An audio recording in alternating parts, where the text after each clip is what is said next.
Hey guys, welcome back for another episode of The Suited Shootist, and I'm going to just jump right into it today because I want to try and keep this as concise as I can. As you may have gathered from the title, this is going to be my course review of the Citizens Defense Research Armed Parent and Guardian class that is woefully overdue because I took this class back in December of 2021. So, John, I'm sorry. This took way too long to get out, but here we are.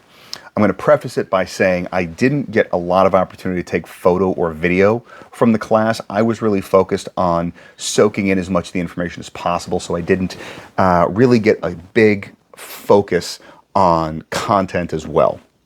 Jumping into it, as I always do, talking about what the class isn't and what the class is. First off, it is not exclusive to parents or people that have kids or even people that spend an appreciable amount of time around kids. My wife and I don't have kids.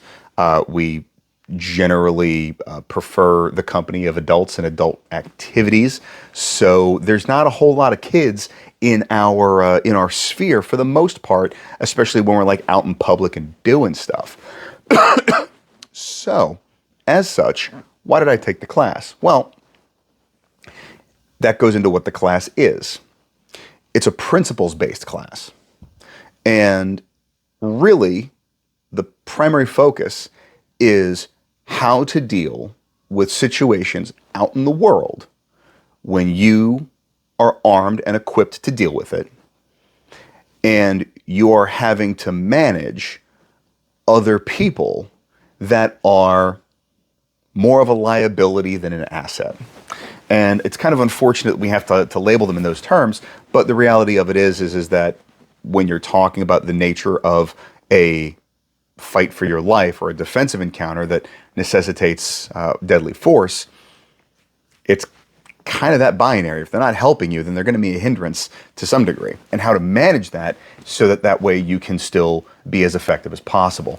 The only other thing I would say that it isn't is it's not what I would recommend for like a first-timers course necessarily.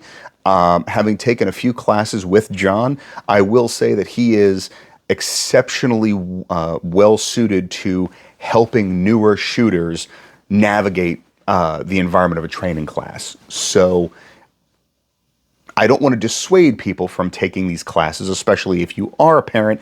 Your time and your resources are relatively finite, and if this is the only class you have the opportunity to take, I'm not going to say don't, but it would definitely be in your best interest to spend a little bit of time on your own beforehand, just really making sure that the basic gun handling piece of it is already fairly intuitive, so that way when they're talking about having to do other things in conjunction with holster work, there's not too much on your plate at once.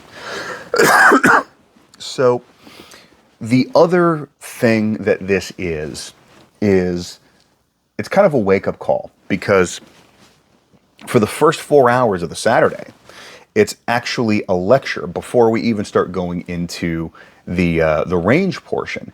And the curriculum, I don't want to go so far as to say that it is an equivalent to Dr. William April's Unthinkable.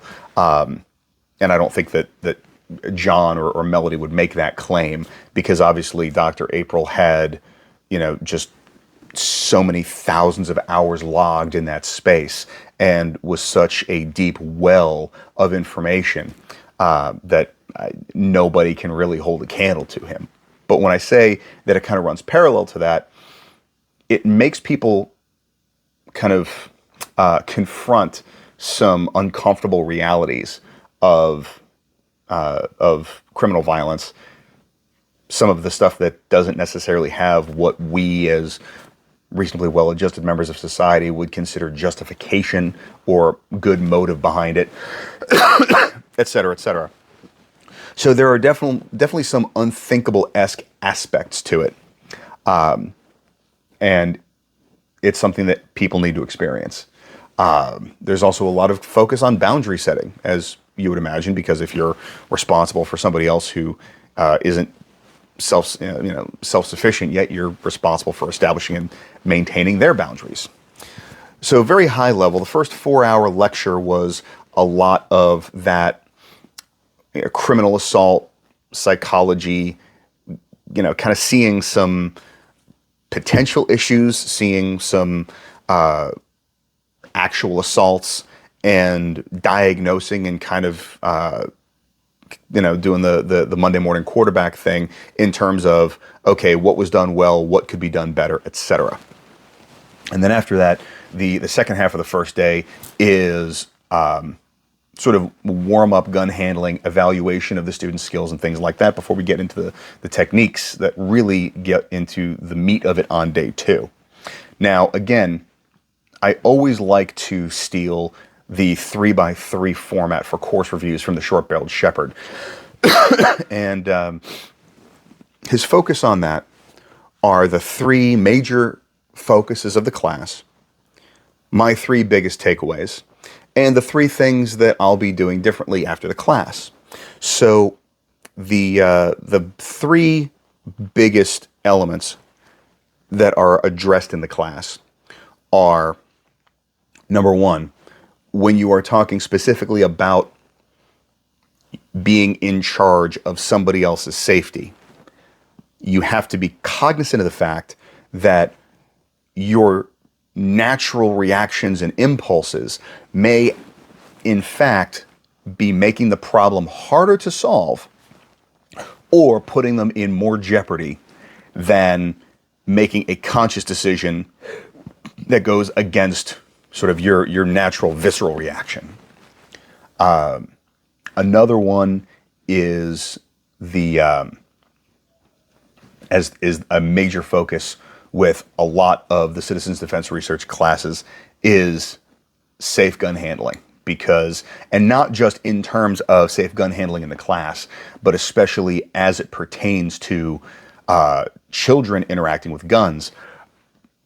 John and Melody have an unfortunately large database of news stories of negative outcomes involving children and firearms. And so there is a lot of focus on making sure that there is always positive control over the over the firearm, whether it's in your holster, whether it's in the home, etc.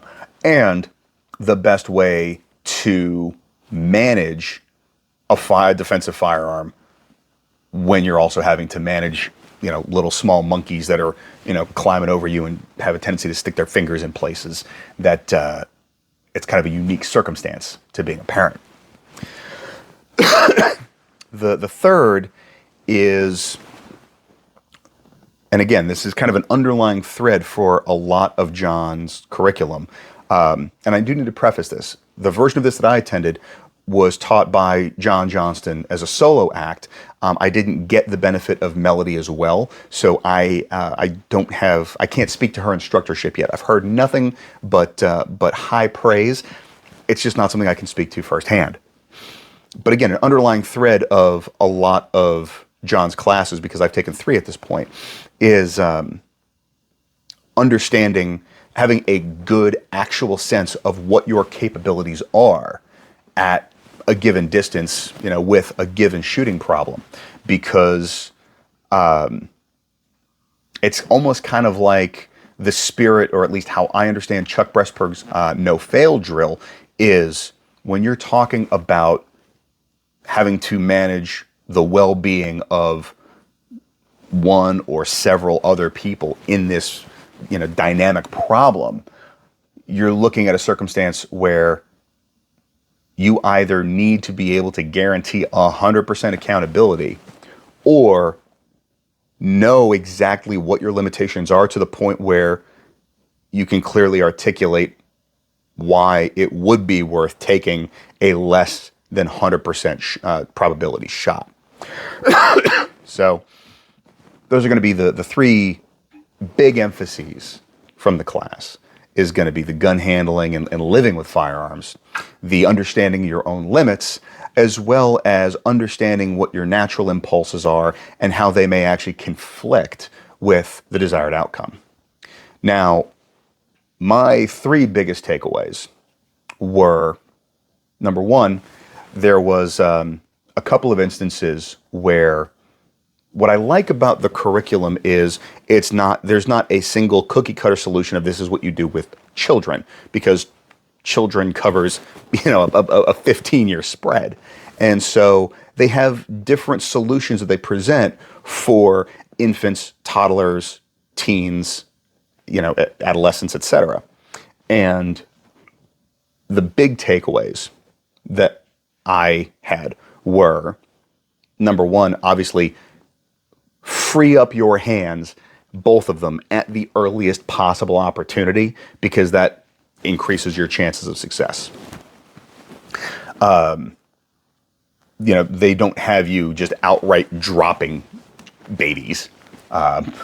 There are some exercises where you do start with your hands full of something.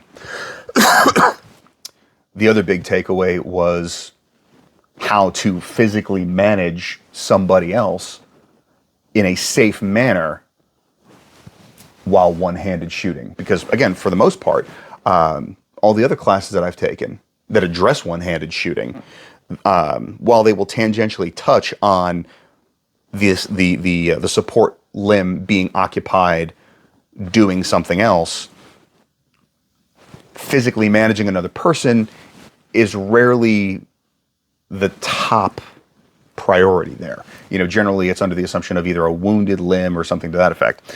And it's interesting how it does change things a little bit, because you can't be too rigid with it, otherwise all that motion gets transmitted to the body, but obviously you need to be secure enough that they're not going to stray into the line of fire and things like this. So the one-handed shooting, specifically with managing another person, was another huge takeaway for me. And the third one was, this is where the concepts of seeing what I need to see and visually processing my shots in real time had started to really come together for me. So those were kind of the three major tenets that I took away. Freeing up your hands as early as possible, one-handed shooting while doing something with the opposing hand, and the real-time visual processing of the shot solution. And so the three things that I did differently after that class.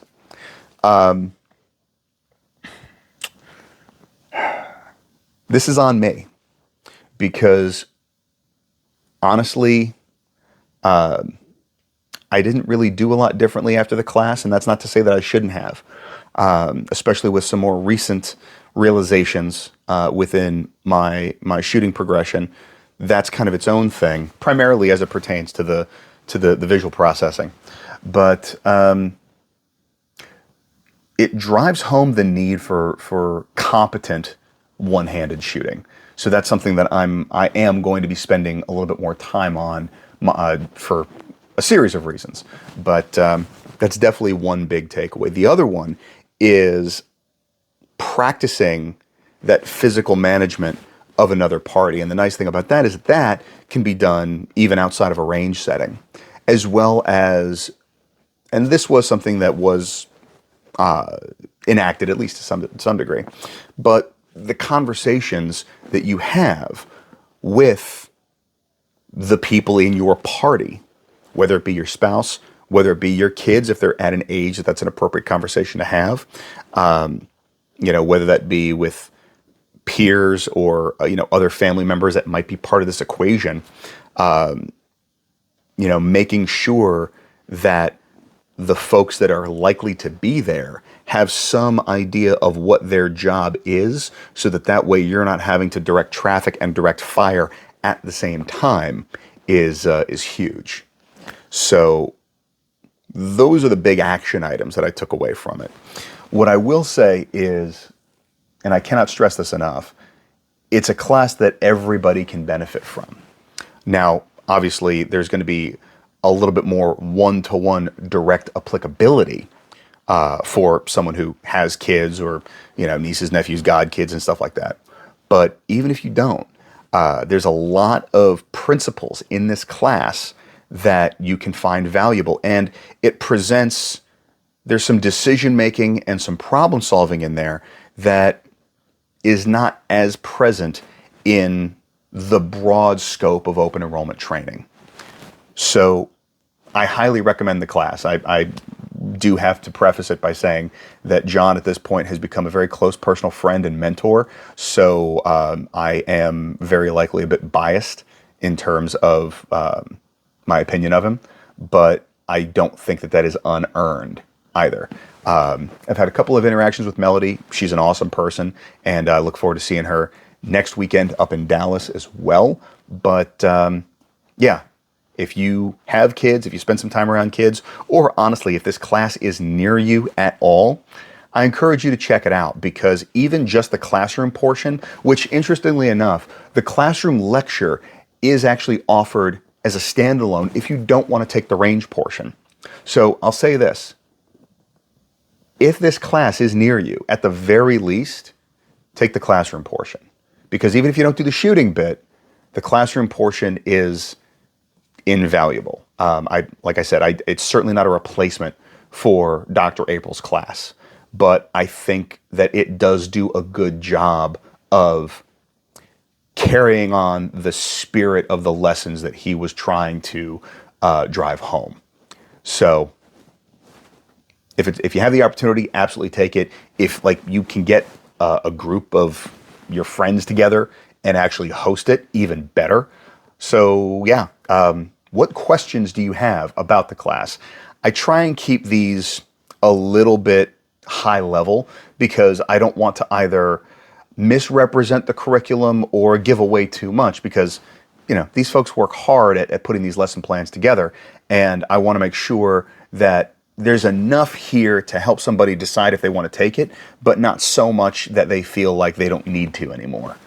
But if you have questions about the class, please put it down in the comments. And outside of that, I hope everybody has a fantastic week. Stay dangerous and stay sharp.